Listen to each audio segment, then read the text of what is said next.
I thought it was going to be just another family trip. My husband, Daniel, said we needed a break, some time away from the stress of work and home. I believed him. Or maybe I wanted to believe him. I packed our bags, booked the rooms, planned little activities to make things feel normal again. But even as we loaded the car, I could feel how distant we'd become. He stood outside taking one of his endless calls while I checked off our list, pretending not to notice that he hadn't looked me in the eye all morning. The car ride felt longer than it should have. The sun was out, but the silence between us made everything grey.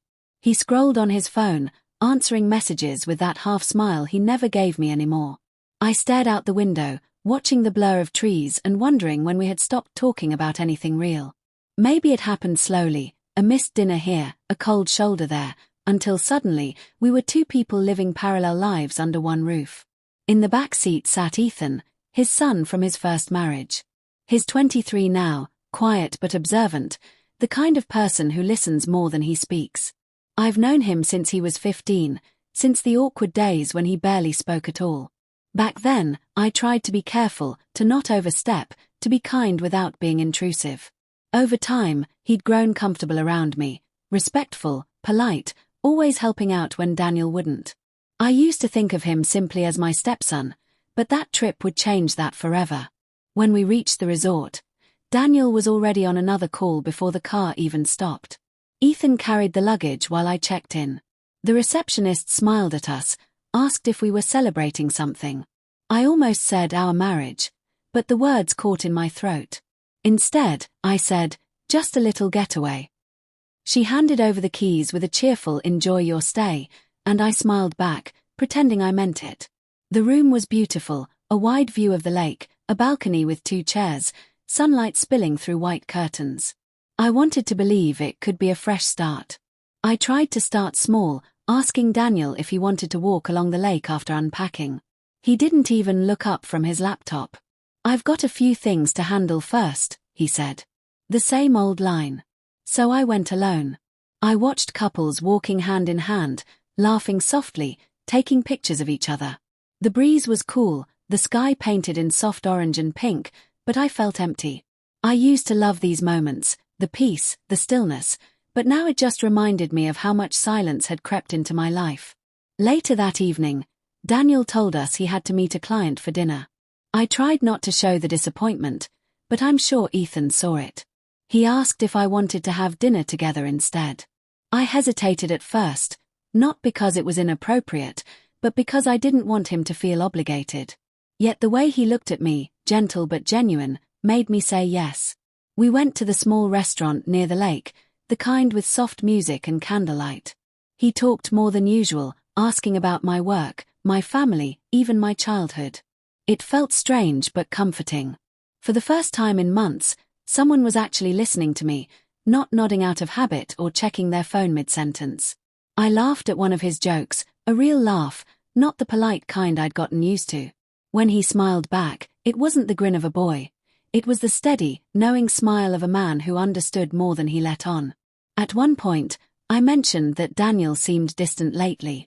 Ethan didn't say much, just stirred his drink slowly before saying, "He's been that way for a while, hasn't he?" The way he said it, calm, factual, without pity, made my chest tighten. I wanted to defend Daniel, to say marriage is complicated, that work keeps him busy, but the words felt hollow. So I just nodded. After dinner, we walked back in silence. The night air was crisp, filled with the sound of crickets and the soft rustle of trees. I felt aware of everything, the closeness of his footsteps, the sound of his breath, the faint scent of his cologne that reminded me of something warm and familiar. I caught myself wondering when I had started noticing such things, and guilt immediately followed. "He's your stepson," I told myself. "He's just being kind." When we reached the rooms, Daniel still wasn't back. The clock on the wall ticked loudly in the quiet. Ethan wished me good night, his tone polite as ever, but his eyes lingered for a moment longer than usual. I felt something inside me stir, not passion exactly, but a kind of recognition, the kind that comes when two lonely souls see the same emptiness in each other. I turned away quickly and shut the door. That night, I lay in bed staring at the ceiling, listening to the hum of the air conditioner and the faint sound of laughter outside. I wondered if Daniel was really with a client or if there was someone else on the other side of his smiles, someone who got the warmth he'd stopped giving me. I told myself not to think like that, but deep down, I already knew the answer. Ethan knocked lightly around midnight. He had accidentally taken my phone charger, or so he said. I opened the door, and for a split second, the air between us felt charged with something unspoken. He handed me the charger, our fingers brushed, and I stepped back quickly.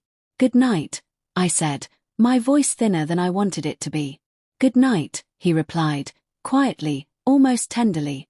When I closed the door, I pressed my back against it and exhaled. My heart was beating too fast for something so trivial. I told myself I was being ridiculous, that loneliness was playing tricks on me. Still, when I finally turned off the light and slipped under the covers, the warmth of that brief touch lingered in my thoughts longer than I cared to admit. The next morning, Daniel was gone before I woke up. A note on the dresser read, "Had to handle a few urgent things. Don't wait for me." I stared at it for a long time, feeling something quietly break inside me. I folded the note and placed it in the drawer, though I'm not sure why. Maybe as proof that I wasn't imagining the distance, that he really was choosing everything else over me. Ethan appeared at the door a few minutes later, holding 2 cups of coffee. "You looked like you could use one," he said. His voice was soft, hesitant, but kind. I took the cup, forcing a smile. "Thank you," I whispered. He smiled back and said, "It's a beautiful morning. Maybe we can explore a bit later, if you want."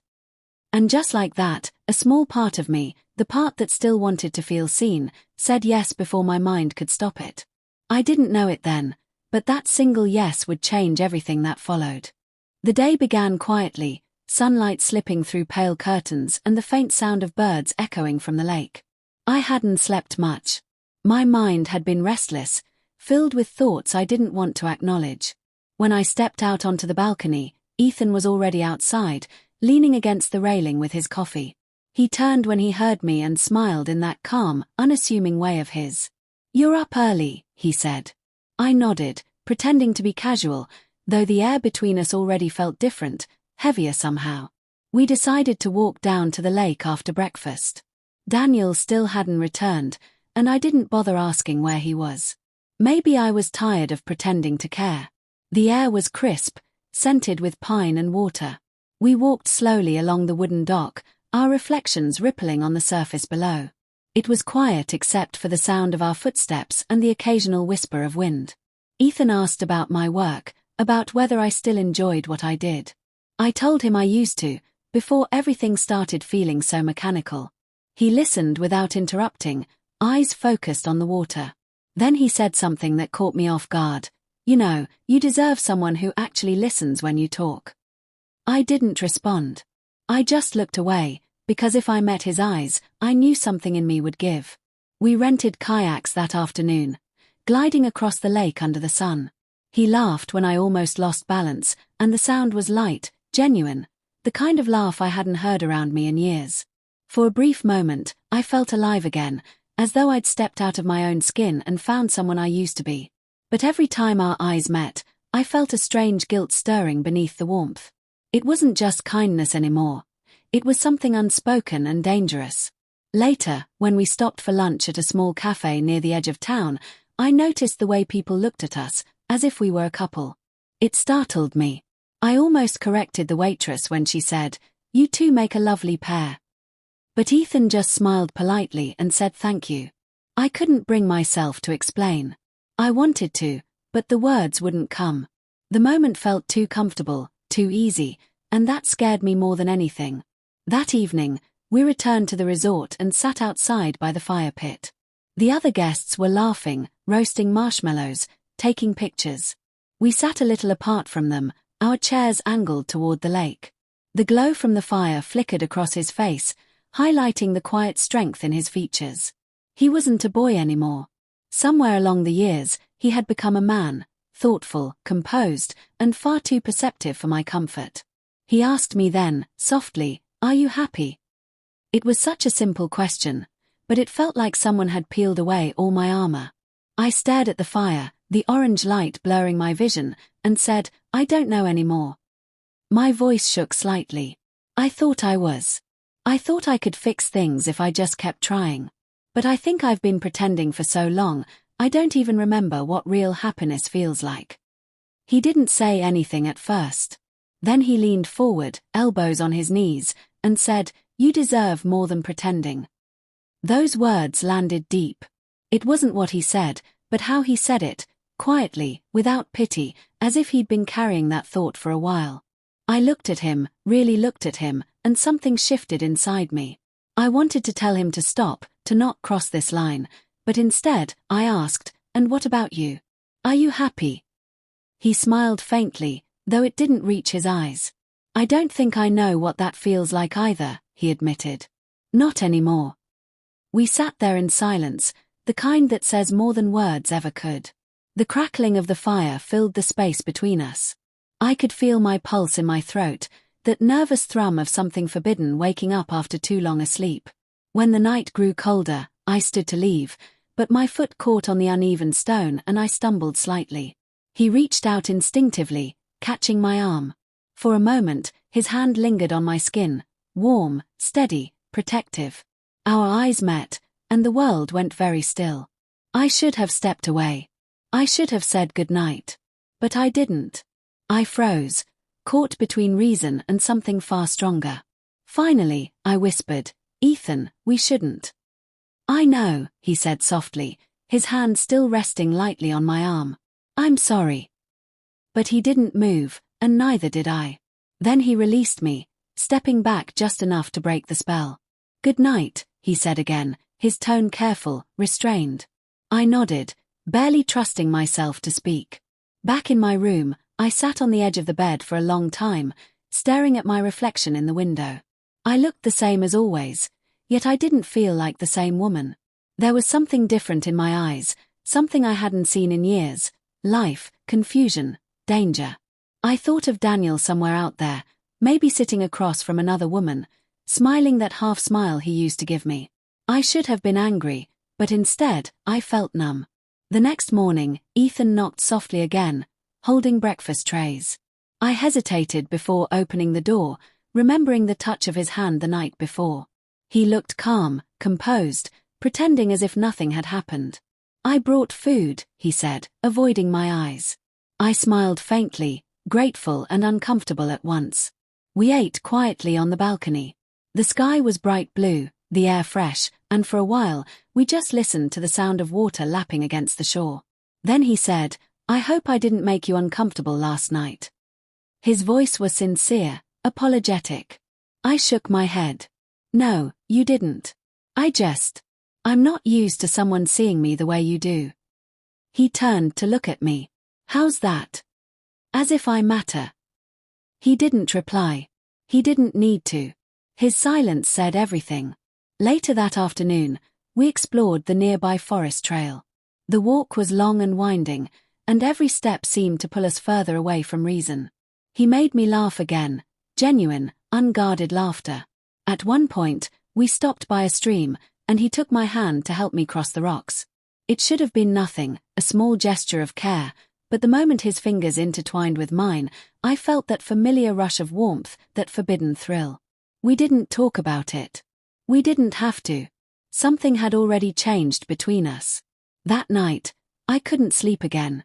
The sound of the waves outside seemed louder, like they were echoing my thoughts. I knew what I was feeling was wrong, but I couldn't turn it off. I lay there thinking about the way he looked at me, not with desire exactly, but with understanding, with quiet recognition of my loneliness. And that kind of gaze is far more dangerous than lust. When I finally drifted off, my last thought was that I was standing on the edge of something I could never come back from. And part of me didn't want to step.